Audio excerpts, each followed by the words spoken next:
Hello everybody, how are you guys doing? Hope everybody is doing amazingly well. Welcome back to another lesson of English with Ashish. And guys, today we are going to master a very interesting topic, that is a perfect gerund. We are going to know what a perfect gerund is, how it looks like, how to form it, and most importantly, how to use it in a sentence. So I'm excited, very excited. I know you guys are too. Let's do this. All right, everybody, let's start with understanding what a perfect gerund is. We all know what a gerund is, but do we know what a perfect gerund is? A gerund is an ing form of a verb that functions as a noun. For example, sleeping. All right, sleeping. Sleeping is beautiful. Teaching. I love teaching. Teaching is my passion, right? Eating, right? I am fond of eating, right? This is what a gerund is, an ing form of a verb that functions as a noun. Now, what is a perfect gerund? A perfect gerund is a gerund that refers to a past action and functions as a noun. So this is also an ing form of a verb that functions as a noun because we're calling it a gerund, but it refers to a past action, right? It refers to a past action. Now, this is very important for you to note. It can be both in the active voice as well as the passive voice. It can be in both the active voice and passive voice. All right. Let's look at the structures first. In the active voice, this is how it looks like. It starts with the word having followed by past participle, right? Having followed by past participle. If the past participle is a transitive verb, it will be followed by an object, all right? If it's not transitive, it will not have an object, but it can have a modifier, a modifier, all right? When it's in the passive voice, it will start with the word having followed by been followed by past participle. Again, if this is transitive, it will have an object, and you can always have a modifier, even if the verb is transitive or intransitive. All right, now let's look at some examples. First, we'll look at some examples of perfect gerunds in the active voice. In the active voice, the doer of the subject or the object is the same as the doer of the gerund phrase. All right. Example number one. We should not be upset about having lost to them anymore. We should not be verb phrase. This is my subject. Should not be is my verb phrase with the negation not. Be is my main verb. Should is the auxiliary verb, helping verb. Upset is the subject complement adjective, right? This is my verb phrase. This is my subject complement. About is my preposition. We should not be upset about what? Something, an action. We should not be upset about having lost to them anymore. This is an adverb, right? So having is my gerund, lost is the past participle, to is my preposition, them is the object of the preposition. All right. So what it means is we should not be upset about that we lost to them. This is what it means. We should not be upset about an action that happened in the past, right? We should not be upset about having lost to them, all right? Next example, I do not regret having slapped that guy. I do not regret something, which is an action here. I do not regret that I did an action, that I performed an action in the past.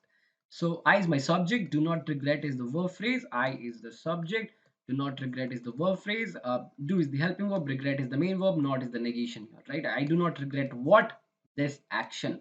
This is what I do not regret, right? Having slapped that guy, it basically means I do not regret that slapped I slapped that guy. This is what it means. I do not regret that I slapped that guy. So having is my gerund form here. Slapped is the past participle. Slapped whom? That guy. Object. All right. Having slapped whom? That guy. Okay. Now, two important things for you guys to note. Number one, let me remove this first. Number one, the perfect gerund refers to a past time, all right, a past action. But if the main verb itself is in the past, right, if the main verb itself refers to a past time, it will refer to a time prior to that time, right? If the main verb refers to this time, let's say in the past, this is present, this is past, and it refers to the main verb. Let's say here the main verb refers to this time, this past time, which is 3:35. It will refer to a time prior to this one, right here or here. This is the very first thing for you to note. Second thing is you can replace a perfect gerund with a simple gerund and give the same meaning. The problem with this method is that it might confuse your reader or listener. They might make a mistake in terms of understanding the meaning of the sentence because it seems to change the meaning of the sentence, right? So if I say I do not regret slapping that dude, slapping that man, slapping that guy, right? What I want to say that I do not regret that I did something in the past, right? I do not regret slapping that man, but some people might think it means that I do not regret doing something. I don't regret that I do something in general. I slap that man and I don't regret that, right? So they are taking a different meaning the sentence is not giving. All right, so here the meaning changes, and we don't want that. We don't want a reader or a listener to take a different meaning, right? Go away with a different meaning. We don't want that. That is why if you refer to a past time, if your gerund refers to a past time, use a perfect gerund. Use the perfect form, right? Not the simple form. This is the problem with using a simple gerund in place of a perfect gerund. All right. Another example, last night, this happened last night, my driver subject admitted what? This entire thing he admitted, and this happened last night. So this is my adverb, right? My driver is my subject, admitted is the verb, right? Admitted what? Admitted this. Having stolen some cash from my wallet a few days back, this is what he admitted. So having gerund, stolen a verb, a transitive, you can steal something. Stolen what? Some cash from my wallet. And when, stolen when, a few days back. So it has having, past participle, object, and a modifier. What it means is last night my driver admitted that he had stolen some cash from my wallet a few days back. So let's say this is present, right? And this is a past time, which is, let's say, 9 a.m. All right, and he admitted here.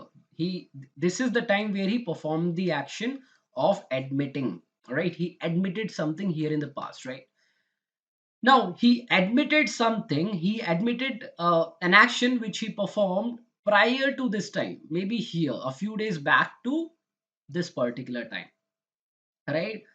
So, this is what I want you to understand. The perfect gerund refers to a past time, right? If the main verb itself refers to a past, it will refer to the past of the past. It will refer to a time which is prior to the time of the main verb.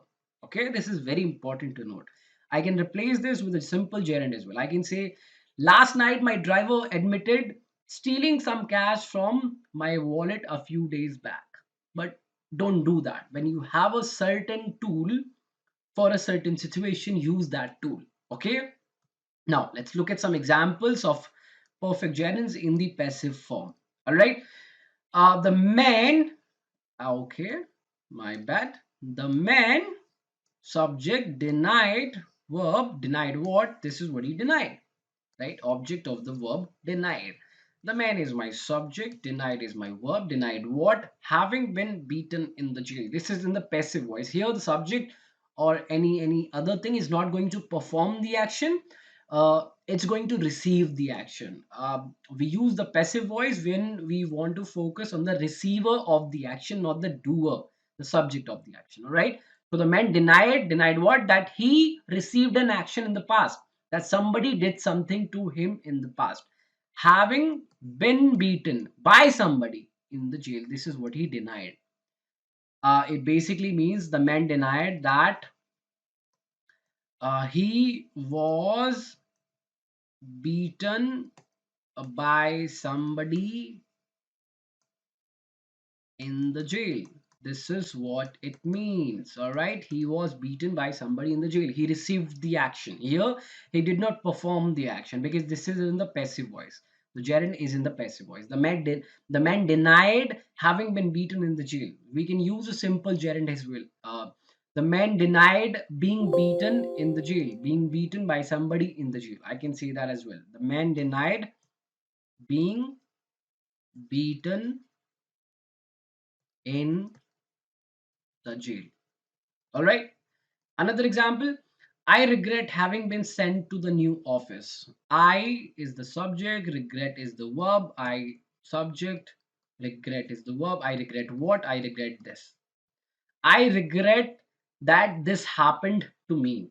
All right. I regret having been sent to the new office by somebody. I regret that somebody sent me to the new office. This is what it means, right?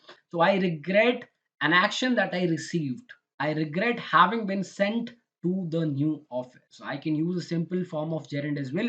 I regret being sent to the new office. If you want to understand the difference between a simple gerund and a perfect gerund, the last video is on that. You can watch the last video and learn that as well.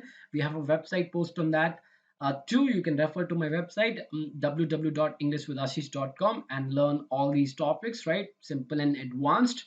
And now I have a task for you guys, right? On your screen are some examples with a verb in a bracket, right? You have to use that verb and make a gerund form out of it, the right gerund form, and complete the sentence and share the answers in the comment section below, and I'll check your answers, right? And if you want to know more information, you can visit my website, right? And you will get to know more about this topic, right? So practice set is there as well. So do that, and that's it, right? I'll see you guys very soon. Till then, keep learning, have fun. I'm out now.